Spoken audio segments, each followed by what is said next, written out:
जय भीम।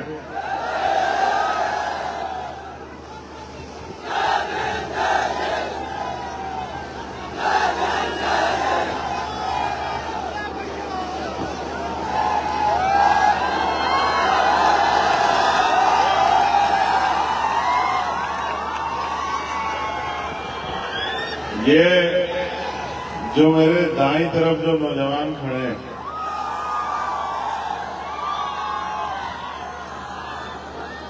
अब तो हमने आपको देख लिया, अब तो बैठ जाओ। अगर हमसे प्यार करते हो तो बैठ जाओ। हमारे कहने के बाद भी पुलिस की किसी और की जरूरत पड़े तो फिर बेकार। अगर हमने तुमसे कुछ मांग लिया और तुम लोग उसको पूरा ना करो तो फिर बेकार।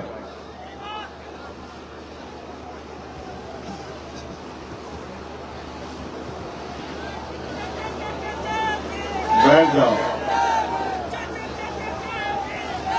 तुम्हारा नाम नहीं लिया गया?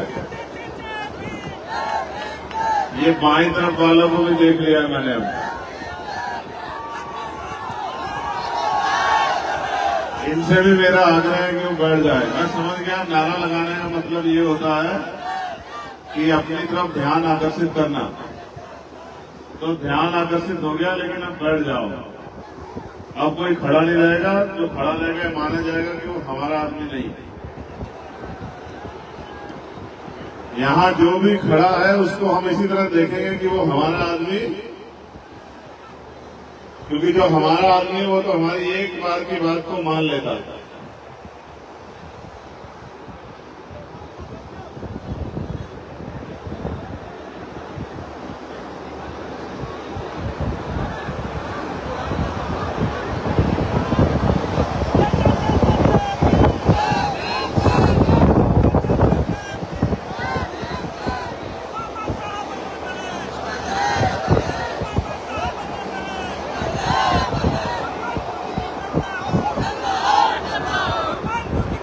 मैं धन्यवाद दूंगा आज के इस कार्यक्रम के जो आयोजक साथी हैं,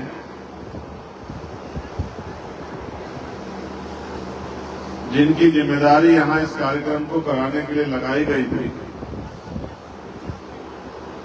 भाई राहुल भारती जी, मनोज चौधरी जी, हमारे जिलाध्यक्ष देवेश कुमार जी, इस्लाम राणा जी, पंकज मौर्य जी, वसीर खान जी, अनिल कुमार जी, अजय आजाद जी, राम नेवल घोष जी, केशव राम जी, मिल्कीपुर विधानसभा के अध्यक्ष विष्णु प्रताप जी, गुलशन भारती जी, असलम भाई, ओम प्रकाश, भाई मुकेश गौतम जी, दूधनाथ यादव जी, अमित गुर्जर जी, राजकृष्ण मिथुन जी, हमारे जोन के प्रभारी अवनीश निगम जी, आबिद जी, अरबाबुल हक जी, ब्रजेश यादव जी, हमारे भीम आर्मी से मनीष आजाद जी, सुरजीत कुमार जी, रुपेश राव जी, आलोक बोध जी, करण आजाद जी, संदीप भारती जी, जयनाथ जी, सतीश राज जी, रमेश कुमार जी, विनोद राजवंशी जी, रघुनाथ जी, मोहित आजाद जी। और ये हमारी एक और लिस्ट मेरे पास है ब्लॉक कमेटी की। राम मूरत जी, सिद्धू जी, भोला भारती जी, सत्यम जी, जितेंद्र जी, रमेश जी, डॉक्टर आकाश जी, हरिराम जी, सुभाष जी, धनी आजाद जी, सुरेश आजाद जी, रामचंद्र जी, विशाल अम्बेडकर जी, नीरज कुमार जी, संजय रावत जी। मैं आप सबका बहुत बहुत धन्यवाद करता हूं। मेरे साथ चल के आए पार्टी के प्रदेश अध्यक्ष सुनील कुमार चित्तौड़ जी और महासचिव डॉक्टर आकिब साहब का भी मैं धन्यवाद करता हूं। और सबसे ज्यादा धन्यवाद करता हूं यहां उपस्थित इस मिल्कीपुर विधानसभा अयोध्या क्षेत्र की महान जनता का, जो माएं बहनें हमारी बैठी है यहाँ, इनका धन्यवाद। हमारे नौजवान साथियों का धन्यवाद और जिम्मेदार साथी हैं उनका भी धन्यवाद। अब मुझे नहीं पता कि ये टेंट कैसे अधूरा है, हवा में उड़ गया या नहीं लगा, तो मुझे जानकारी नहीं है। इसकी जानकारी आपको ज्यादा हो सकती है, लेकिन मैं कोशिश करूंगा कि कम समय में अपनी बात खत्म कर दूं, जो आपको ज्यादा परेशानी का सामना न करना पड़े। और मेरा ऐसा भी विश्वास है कि जिस उद्देश्य के लिए मैं यहाँ आया हूँ, आप मेरे उस उद्देश्य को भी समझेंगे। अपनी बात को शुरू करने से पहले मैं नमन करूंगा बाबू मित्र सेन यादव जी को, जिन्होंने अयोध्या में बहुजन मूवमेंट को घर घर तक पहुंचाने का काम किया। सम्मानित साथियों, आज इस अवसर पे बहुजन समाज में जन्मे सभी संतों, गुरुओं और महान पुरुषों को भी मैं नमन करता हूं। ये ब्लैक कलर की गाड़ी किसी की खड़ी हुई है, स्कॉर्पियो, कोई साथी देख के इसकी लाइट बंद करवा दे। लाइट है, रिफ्लेक्शन है, मुझे नहीं पता। हाँ, लाइट भी बंद होगी, ठीक है, बैठ जाओ। कोई महान पुरुष उसमें शायद होगा जिसने लाइट जला रखी है। महान पुरुष ऐसे थोड़ा ही पहचान आते हैं, अपने कर्मों से पहचान आते हैं। बाकी तो सब लोग एक जैसे ही रखते हैं। बैठ जाओ, अगर तुम खड़े होंगे तो छोड़ देंगे माइक, आज अभी यही गए। अगर तुम में से एक भी खड़ा हुआ तो याद रखना, बात बीच में छोड़ देंगे। बैठ जाओ, और तुम लोग भी मत खड़े रहते, वॉलेंटियर साथी पीछे आ जाओ, वहां से हटो तुम लोग, तुम्हें देख के खड़े हो रहे वो लोग। बस अब तुम में से एक भी खड़ा नहीं दिखना चाहिए। तुम में से एक भी खड़ा दिखा तो समझो वहीं बात रोक दी जाएगी, और जो खड़ा हो जाए उसको आराम से बिठा लेना। ये देखो, ये धूप में तुमसे ज्यादा ताकतवर तरीके से बैठे। तो बहुजन समाज में जन्मे सभी संतों, गुरुओं और महान पुरुषों को नमन करते हुए मैं आज यहाँ मिल्कीपुर में अयोध्या जिले में आपके बीच आपसे और यहाँ उपस्थित हर एक व्यक्ति से, और यहाँ से जाने के बाद जब आप गांव देहात में लौटोगे तो मेरे संदेश को आप लोग लेके जाना, इसके लिए हमने सभा बुलाई। मैं यहाँ आपको कुछ देने के लिए नहीं आया, मैं यहाँ आपसे कुछ मांगने के लिए आया। और मांगने के लिए इसलिए आया हूँ क्योंकि ये लोकतांत्रिक देश है और जनता के हाथ में सबसे बड़ी ताकत है। आप ऐसे करके देखोगे तो आपको अपने हाथ खाली दिखाई देंगे, लेकिन जब 5 साल में एक बार समय आता है कि आपकी उंगलियों में जो ताकत है उसका आप प्रयोग करो। अगर आपने वो प्रयोग मेरे कहीं से कर लिया तो मैं लिख कर देता हूं कि आपके हाथ खाली नहीं रहेंगे कभी भी। आपके हाथ में अधिकार होंगे, सम्मान का जीवन होगा, और कोई किसी तरह की मुसीबत आपके आसपास नहीं आ पाएगी। क्योंकि लंबे समय से हम लोग व्यवस्था का दरवाजा खटखटा रहे हैं। कभी किसी पार्टी से, कभी किसी नेता से उम्मीद करते हैं कि वो हमारी आवाज को उठाएगा, कभी किसी व्यक्ति से, कभी किसी विचार से उम्मीद करते हैं कि इनके जरिए हमारा भला होगा, लेकिन ये सच नहीं है। अगर आप चाहते हैं आपका भला हो तो भला तभी संभव है जब आप डॉक्टर बाबा साहब अम्बेडकर के संविधान को इस देश में लागू कराओ। जब इस देश में डॉक्टर बाबा साहब अम्बेडकर का लिखित संविधान लागू होगा और देश संविधान के हिसाब से चलेगा, तभी जाके आपकी जिंदगी में बदलाव आएगा। और संविधान को लागू वही करा सकते हैं, संविधान को जिम्मेदारी से वही चला सकते हैं जो सत्ता में होते हैं। लोकतंत्र में वोट के आधार पर सत्ता तय होती है। इतनी भारी संख्या में नौजवान यहाँ आए हैं और वहाँ ऊपर कोने कोने तक बैठे हैं, इधर भी बहुत दूर दूर तक पूरे ग्राउंड में फैले हुए हैं, वहाँ सामने तो किसी छत पर चढ़ के बैठे हुए हैं। लेकिन आप मुझे बताओ, क्या आज देश में गरीब को सम्मान की जिंदगी मिल रही है क्या? बताओ, मिल रही है क्या? और अगर मिल नहीं रही है तो ये तमाम सरकारें और तमाम नेता और ये किस काम के हैं? जनता के। आप महसूस करके देखो, महसूस करके देखो। जो बुनियादी जरूरत है हमारी एजुकेशन, शिक्षा, अभी शिक्षा का बजट जारी हुआ तो शिक्षा का बजट सरकार ने कम कर दिया।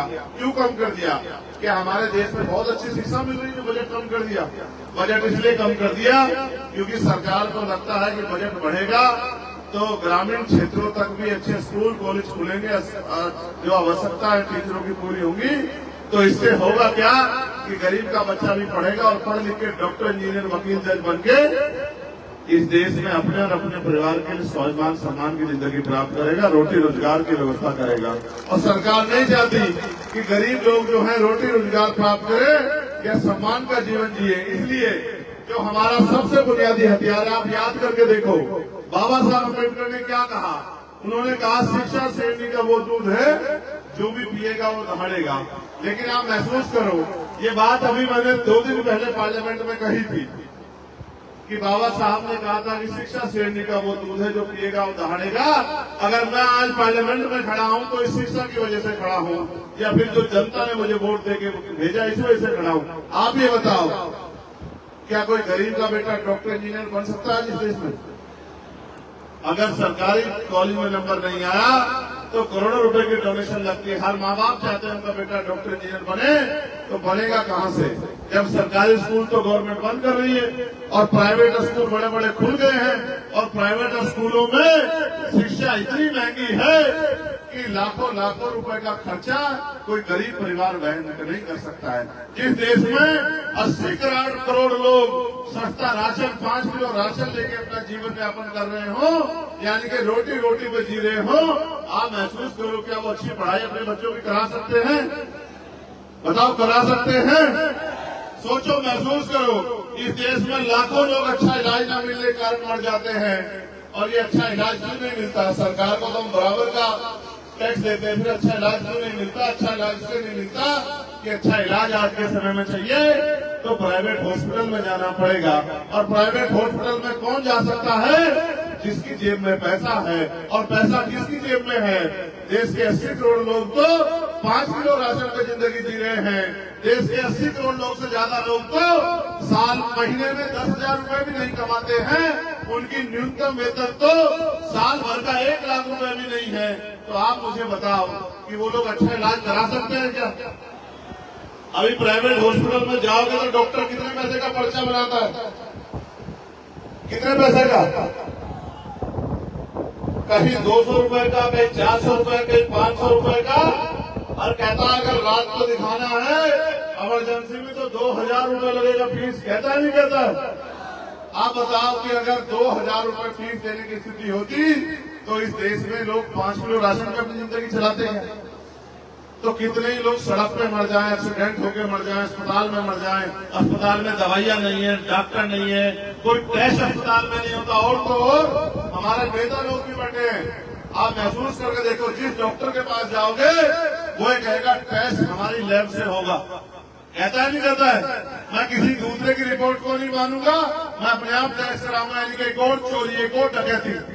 भाई ये बताओ गरीब लोग जाएंगे कहाँ? और सरकारें बजट कम कर रही है हेल्थ का, सरकारें एजुकेशन का बजट कम कर रही है। तो मेरी समझ में ये आता है कि ऐसे रास्ता निकलने वाला नहीं है। आप लंबे समय से लोगों पे भरोसा कर रहे हो और ये लोग आपकी वोट को लेके अपने आप पैसे वाले बन के बड़े बड़े कोठी बंगलों में चले जाते हैं, बड़े बड़ी गाड़ियों में घूमते हैं, तमाम तरह की सुख सुविधा प्राप्त करते हैं। और इस गरीब समाज जिससे उठकर जाते हैं उस समाज की तरफ पलट के नहीं देखते। तो आपकी मेरी जिम्मेदारी होती है कि ऐसे लोगों को कुर्सी से हटा के और आपके काम करने वाले लोगों को मौका दिया जाए। आज मैं जब ये देख रहा हूँ नौजवानों को, तो मुझसे मीडिया के लोग कहा करते थे 1 साल पहले, और क्या कहते थे कि चंद्रशेखर आजाद साहब आपके साथ तो सब नौजवान लोग लगे हुए हैं, ये नौजवान लोग क्या कर लेंगे? तो मैं इनसे कहता था कि संघर्षों के साए में घनघोर जवानी पलती है और जिस ओर जवानी चलती है उस ओर जमाना चलता है। ये मेरी बात को मानते नहीं थे, लेकिन जब नगीना में आपने अपने मेहनत प्रयास से और अपना सांसद जिता दिया तो अब ये लोग मुझे कहने लगे हैं कि ये नौजवान तो अब उत्तर प्रदेश की काया बदल के रख देंगे। ये नौजवान तो जब इन्होंने सांसद जिता दिया तो अब ये अपने विधायक जिता के भी अपनी राजनीतिक ताकत उत्तर प्रदेश में बना सकते हैं और गरीब को उनका हक अधिकार दिला सकते हैं। तो ये जो जवानी या नौजवान बैठा है, मैं इनसे पूछना चाहता हूँ, क्या ये गरीबी बेबसी की जिंदगी अच्छी लग रही है? क्या इस गरीबी बेबसी की जिंदगी में मजा आ रहा है? कभी आपने मुख्यमंत्री जी की रैली देखी है क्या? अगर देखी हो तो बताओ, ऐसा टेंट होता है क्या? ऐसा टेंट होता है क्या? और कैसा टेंट होता है? हमारे बदन पे पहने हुए कपड़ों से भी अच्छे कपड़े का टेंट होता है नहीं होता बताओ? और बड़े बड़े सोफे, एसी, कूलर और ये और वो और पानी और सब चीज। और यहाँ देखो, क्योंकि ये गरीबों की रैली है, गरीबों की, ये गरीबों की, कमजोरों की रैली है, इसलिए ना टेंट है, ना बड़े बड़े गद्दे कुर्सियां हैं, ना एसी लगा हुआ है, पंखा भी, लाइट चली गई ऐसा लग रहा है। उत्तर प्रदेश में वैसे तो लाइट आती नहीं है, और आती भी है तो सोने के तारों में आती है। बिजली का बिल इतना आता है कि गरीब की जेब कट जाती है। तो पंखे भी जो चल रहे हैं इस हवा से चल रहे हैं जो कुदरत चला रहे हैं। मैं आपसे कहना चाहता हूं, हम तो मेहनत कश लोग हैं, किसान मजदूर समाज से आते हैं। हमने तो इससे पूरे दिन देखे हैं, गर्मियों में पसीना बहा बहा के कुछ पैसे कमा के अपने पेट का, अपने परिवार का पेट पाला है। ये गर्मी हमारा कुछ नहीं बिगाड़ सकती। लेकिन मैं आपसे पूछना चाहता हूं, क्या इस देश में हमें सुख सुविधा लेने का अधिकार है या नहीं है? क्या हमें सम्मान से जीने का अधिकार है या नहीं है? क्या हमारी माँ बहनों को इज्जत की जिंदगी जीने, सम्मान की जिंदगी जीने का अधिकार है या नहीं है? बताओ।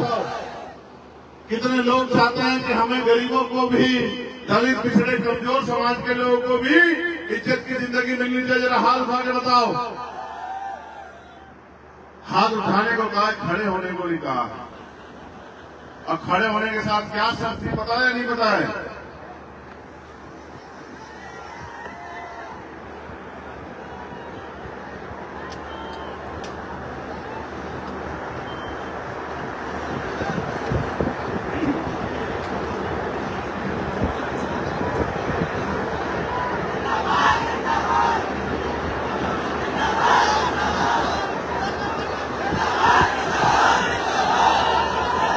चाहे अपनी बात को रखे, बताओ।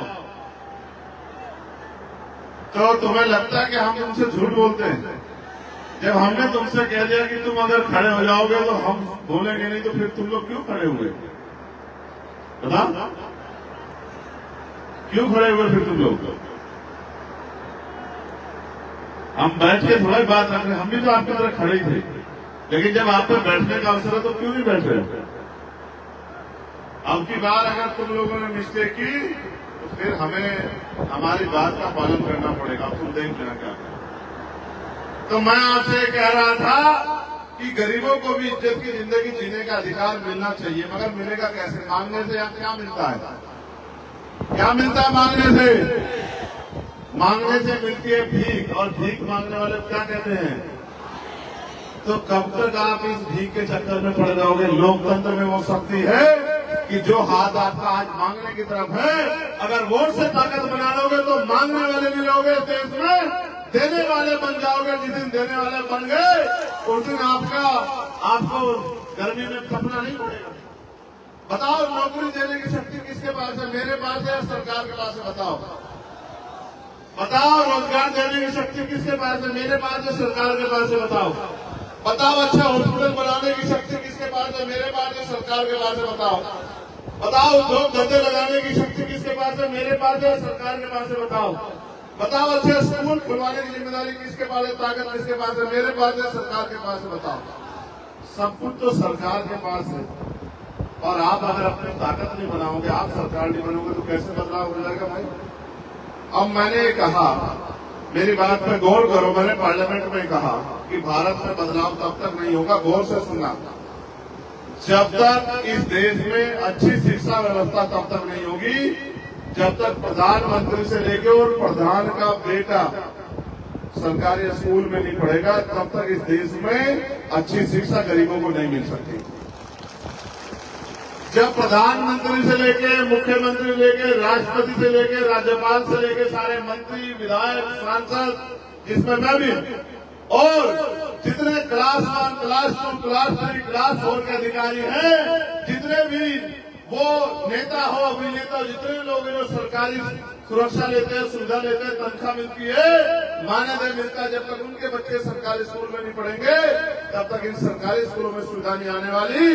क्योंकि सुविधा तब आएगी जब एक ही कमरे में क्लास 4 के बच्चे बैठे होंगे, एक बच्चा मुख्यमंत्री जी का होगा, दूसरा बच्चा कलेक्टर साहब का होगा, तीसरा बच्चा एसएसपी महोदय का होगा, चौथा बच्चा सीओ महोदय का होगा, पांचवा बच्चा हमारे जैसे किसान मजदूर के परिवार का होगा, छठा बच्चा सफाई का काम करने वाले का होगा और सातवां बच्चा खेतों में मजदूरी करने वाले का होगा। जब तक ये नहीं होगा तब तक अच्छी शिक्षा नहीं आएगी। जिस दिन ये हो गया, न मास्टर की कमी होगी, न स्कूल गिरने वाला होगा, न पंखों की कमी होगी, न किताबों की कमी होगी, बेहतर से बेहतर शिक्षा मिलेगी। ये होगा बदलाव। और फिर अच्छा इलाज कब मिलेगा? जब राष्ट्रपति से लेके और गांव में रहने वाले प्रधान के बच्चे का भी इलाज और उनका खुद का इलाज भी सरकारी अस्पतालों में होगा। तब आएगी सरकारी अस्पतालों में सुविधाएं। कैसे?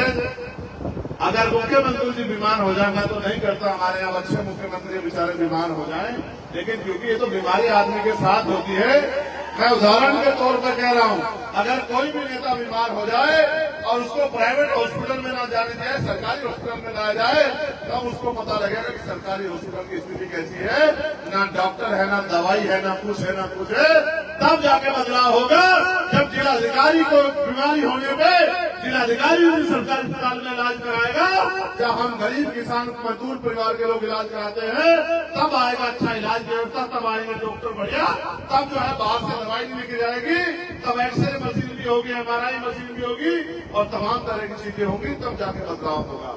और मैं फिर आपसे कहना चाहता हूँ, अगर बदलाव ना देखो, पॉलिसी बना के लाखों लोगों के लिए बदलाव किया जा सकता है। इंडिविजुअल व्यक्तिगत लाभ देके एक दो लोगों की मदद की जा सकती है। जैसे मुझसे कोई कहे कि भाई मेरा बच्चा बीमार है, मुझे कुछ पैसे दे दो, मैं दे दूंगा, तो एक बच्चे का इलाज हो जाएगा। लेकिन अगर पॉलिसी बन जाए तो करोड़ों बच्चों का इलाज मुफ्त में हो जाएगा, नहीं हो जाएगा? बताओ। अभी तो मैंने कहा था MBBS MD बनने के लिए करोड़ों रुपए चाहिए जब, लेकिन शिक्षा इस देश में समान हो जाएगी और शिक्षा मुफ्त हो जाएगी तो किसान का बेटा भी डॉक्टर इंजीनियर बन पाएगा, वकील जज बन पाएगा। जब उनकी जेब नहीं कटेगी, जब उनको जमीन गिरवी नहीं रखनी पड़ेगी, जब उनको कर्ज नहीं लेना पड़ेगा। और मैं फिर आपसे कहना चाहता हूँ साथियों, इसको लागू कराने के लिए शक्ति की जरूरत है और शक्ति आपके अंगूठे में है। जितनी ये शक्ति आपने मेरे साथ खड़ी कर दी, आजाद समाज पार्टी की पॉलिसी के साथ खड़ी कर दी, उस दिन वो दिन दूर नहीं कि पहले उत्तर प्रदेश में और फिर देश में ये होकर रहेगा। इसको कोई होने से रोक नहीं सकता है, क्योंकि अब गरीब जागरूक हो गए हैं, अपने अधिकारों के प्रति सचेत हो गए हैं। आप महसूस करो, और ये बात मीडिया के लोग भी सुन लो, हमने मांग की है कि देश की आजादी के 75 साल हो गए हैं, अब निजी क्षेत्रों में आरक्षण की व्यवस्था होनी चाहिए और SC ST OBC के लोगों को संख्या के आधार पर आरक्षण मिलना चाहिए। बताओ, मिलना चाहिए नहीं मिलना चाहिए? इस बात को भी समझो। 2% सरकारी नौकरियां हैं, 98% प्राइवेट सेक्टर है, 2% सरकारी नौकरियों में आरक्षण है और 98% प्राइवेट सेक्टर में आरक्षण नहीं है। 98% प्राइवेट सेक्टर किसका है? सुनो, प्राइवेट सेक्टर में तुमसे कोई पूछ ले, कहे भाई वो क्यों देंगे नौकरी? इसलिए देंगे क्योंकि सरकार प्राइवेट सेक्टर में जो लोग उद्योग लगाते हैं, 1 रुपया लीज पे लाखों बीघे जमीन उनको देती है, हजारों बीघे जमीन देती है, साथ करोड़ों रुपए का लोन उनको देती है बैंक से, साथ करोड़ों रुपए के टैक्स में छूट करती है। ये सारा पैसा हमारी मेहनत की कमाई का होता है। ये जमीनें जनता की होती है। जब ये जमीनें आप उनको देते हो, छूट देते हो, टैक्स में जो छूट देते हो और लोन देते हो, तो जनता का पैसा जब उनको देते हो तो जनता को हिस्सेदारी भी उसमें मिलनी चाहिए। इसलिए मैं कहता हूँ कि निजी क्षेत्रों में आरक्षण की व्यवस्था होनी चाहिए। साथ जब सामान उनकी कंपनियों में जो बनता हम खरीदते हैं, तो जब उनके जो है ग्राहक हम हैं, तो उनके कर्मचारी हम लोग क्यों नहीं हो सकते? सरकार मुझे इस बात का जवाब दे। इसलिए मैं आपसे कहना चाहता हूं कि लड़ाई बड़ी लंबी है, लेकिन लड़नी है। हम तो पार्लियामेंट में जब से हम गए हैं, आप ये जानते हैं, सबकी आवाज उठाते हैं। बीएड के बच्चों की आवाज उठाते हैं कि उनको भर्तियां निकाल के नौकरी दो, बैकलॉग भरा जाए, इसकी आवाज उठाते हैं। और BTC के बच्चों की आवाज उठाते हैं, साथ होमगार्डों की आवाज उठाते हैं, PRD के जवानों का माने जो बड़े उनकी आवाज उठाते हैं। महिला जितनी है हमारी बहनें, आशा हो, आंगनबाड़ी हो, भोजन माता हो, ग्राम सेवक हो, तमाम लोगों की आवाज हम लोग उठाते हैं। बेरोजगार नौजवानों को 5,000 रुपए भत्ता मिले, इसकी आवाज भी हम लोगों ने उठाई। साथ हमने ये भी आवाज उठाई कि महिलाओं को जो पेंशन मिलती है 500 रुपए, वो बढ़ के 5000 रुपए होनी चाहिए। और भी हमने आवाज उठाई कि गैस के सिलेंडर का दाम 500 रुपए होना चाहिए, इससे ज्यादा नहीं होना चाहिए। बिजली के दाम कम होने चाहिए, बिजली के दाम जो सोने की बिजली के दाम होंगे वो कम होने चाहिए। हम तो लगातार आवाज उठा रहे हैं। और तो और हम अपने पुलिस के भाइयों की भी आवाज उठाते हैं। हमने ये भी कहा कि इनकी ड्यूटी भी 8 घंटे की होनी चाहिए, इनको भी सप्ताह में 1 दिन छुट्टी मिलनी चाहिए। और बॉर्डर स्कीम जो है, बॉर्डर स्कीम का जो नुकसान इनको हो रहा है, जैसे छुट्टी मिली, अब इनकी ड्यूटी अयोध्या में रहने वाले हैं ये बिजनौर के, अभी ये 1 दिन की छुट्टी मिली, सुबह यहाँ से जाएंगे, शाम तक तो बिजनौर पहुंचेंगे और शाम के टाइम उधर चलेंगे तो तब अगले दिन यहाँ पहुंचेंगे। तो हमने कहा कि बॉर्डर स्कीम खत्म करके बराबर के संबंधित जिलों में इनको पोस्टिंग मिलनी चाहिए, क्योंकि ये भी इंसान है, अपने परिवार के बीच में पहुंच जाए। इनके दिन को भी जो है अपने परिवार से मिलने की आजादी होनी चाहिए। ये मांग भी हमने उठाई, लेकिन जैसे हमने मांग उठाई तो भाजपा के लोग सब लोग चिल्लाने लगे, भाई ये राज्य का विषय, राज्य का विषय है। तो हमने कहा भाई राज्य का विषय भले ही हो, हम तो मॉडर्नाइजेशन की बात कर रहे हैं। हम तो कह रहे हैं कि मॉडर्नाइजेशन पुलिस में होना चाहिए। अब पुलिस में सुधार की जरूरत है, रिफॉर्म की जरूरत है। रिफॉर्म को सेंटर ही करेगी या नहीं करेगी बताओ? रिफॉर्म का काम स्टेट का नहीं है, रिफॉर्म का काम सेंटर का है। सेंटर कानून बनाएंगे, हर स्टेट अपने पुलिस कर्मियों की सुविधा ले। बताओ कैसे नहीं बदलाव होगा? तो हम तो वकील लोग हैं, तो समझते हैं कैसे क्या करना है। लेकिन मैं आपसे पूछना चाहता हूँ, आप नहीं चाहते कि अब ये परिस्थिति बदलनी चाहिए? जोर से बताओ, चाहते भी चाहते हो? तो भैया चाहने से तभी होगा जब चाहने के साथ आप उस पर काम करना भी शुरू कर दोगे। आपने यहाँ तमाम लोगों को अवसर दिया, तमाम लोगों को आगे बढ़ाया, और जो लोग आगे बढ़े उन्होंने अपने और अपने परिवार को आगे बढ़ाया, लेकिन ये गरीब समाज वहीं का वहीं रह गया। मैं यहाँ के लोगों से कहना चाहता हूँ, देखो नगीना के लोगों ने मेरी बात मानी, तो बताओ नगीना के लोगों को फायदा हुआ नहीं हुआ? और वोट में क्या ताकत है समझते हो? वोट में ताकत है। कल तक हम जहाँ सरकारी दफ्तरों में फिरते थे कि हमारे यहाँ सड़क बनवा दो, हमारे यहाँ बिजली घर बनवा दो, हमारे यहाँ स्कूल बनवा दो, हमारे यहाँ जो है ये गड्ढे भर गए हैं तो गड्ढों को बनवा दो, ठीक करवा दो, हमारे यहाँ जो है नल लगवा दो। आज आपकी ताकत से, आपके संघर्ष से आज हम पे वो निधि है कि हमारी एक कलम के साइन होने से कई कई किलोमीटर की सड़क बन जाएगी और तमाम अधिकारी कर्मचारी हमारी बात को बेचारे जिम्मेदार को सुनते हैं। अगर ऐसी ताकत आप अपने क्षेत्रों में बना लोगे तो बताओ परिवर्तन होगा या नहीं होगा? बताओ। तो अब मैं आपसे जो कहना चाहता हूं उसको गौर से सुन लो। अगर परिवर्तन करना चाहते हो तो परिवर्तन के लिए तैयार हो जाओ। बताओ कितने लोग तैयार हैं? ऐसे हाथ खड़ा करके बताओ। ऐसे हाथ खड़ा करने के साथ मुट्ठी भी बंद करने, जरा इशारे भी समझो। एक हाथ जिसकी मुट्ठी बंद है उसको ये मान लिया जाए कि वो लोग अपनी लड़ाई लड़ने के लिए तैयार है, तेरी शर्ट वाले भाई को छोड़ के बस। अच्छा वकील आदमी हूं, मेरी नजर चारों तरफ रहती है। चलो हाथ नीचे करो। तो अब जो मैं आपसे कह रहा हूं बताओ उसको पूरा कर दोगे नहीं कर दोगे? तो आज से आपको ये करना है कि आपको आज के बाद आप हजारों की संख्या में यहाँ हो तो जितने भी रिश्तेदार आपके मिल्कीपुर में रहते हैं, अब कल से आपको उनको फोन करना शुरू करना है और उनको फोन करके कहना है कि इस बार हमें इधर उधर नहीं देखना, इस बार हमें आजाद समाज पार्टी के प्रत्याशी को वोट देकर ताकत देनी। बताओ कर दोगे नहीं कर दोगे? और जितने नौजवान यहाँ हैं, और नौजवान में तो इतनी शक्ति है, और नौजवान तो देश की सेवा बॉर्डर पर करता है। मैं नौजवानों से कहना चाहता हूँ बताओ एक दिन में 2 लोगों को तैयार कर दोगे नहीं कर दोगे? तो आज आप यहाँ हजारों की संख्या में हो, एक दिन में 2 लोगों को तैयार करोगे, मेहनत मजदूरी करके घर चलाने के लिए, रूखी सूखी रोटी खाने के लिए, जो सदियों से चला रहा है, कई घंटे काम करते हो, इज्जत की जिंदगी के लिए 1 घंटा लेकर रोज काम करोगे और रोज 2 लोगों को भी तैयार कर दोगे तो 1 महीने में कम से कम 1 लाख लोग तैयार हो जाएंगे। और जब 1 लाख लोग तैयार होंगे और जिस दिन वोट डलेंगे और आपने आजाद समाज पार्टी का बटन दबा दिया तो बताओ मैम असेंबली का जो एमएलए है, जो हमारा मेंबर ऑफ लेजिस्लेटिव असेंबली है, कौन किसकी पार्टी का जीतेगा बताओ? किसकी पार्टी का जीतेगा बताओ? और जब आजाद समाज पार्टी का मेंबर ऑफ लेजिस्लेटिव असेंबली जीतेगा तो आप ये बताओ कि आपके हिस्से में इज्जत सम्मान आएगा नहीं आएगा? बताओ बताओ। आपकी बात को कहने वाला लखनऊ में कोई होगा नहीं होगा?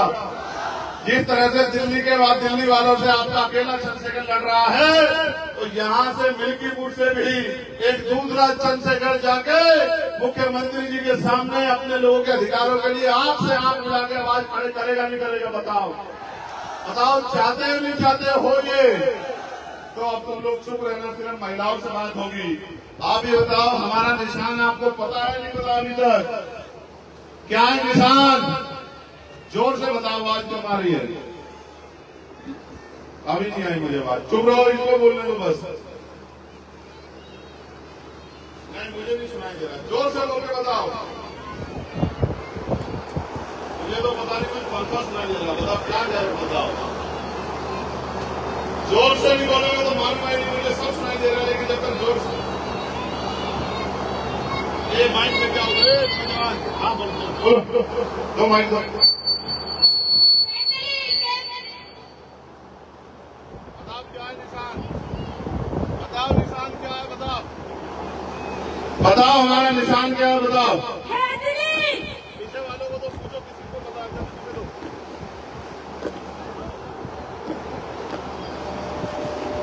बताओ, जिसे जिसे पता है जरा हाथ उठा के बताओ। केतली पक्का? अरे ठीक है, माइक बंद करो। ये कभी चंद्रशेखर को ढूंढो, वहां चंद्रशेखर नहीं मिलेगा, वहां केतली मिलेगी। केतली के आगे का बटन दबाना पड़ेगा, तभी जाके ताकत बनेगी हमारी। समझ रहे समझ रहे हो? अब तुम लोग बताओ क्या है निशान हमारा? और ये बताओ, केतली हमारा निशान है, आपका निशान है? हमारा निशान है, आपका निशान है, हम सबका निशान है। अब बताओ, ये केतली परिवर्तन का निशान है या नहीं है? अब बताओ, केतली को ताकत दोगे तो कौन ताकतवर होगा? आप दोनों हाथ उठाओ जो लोग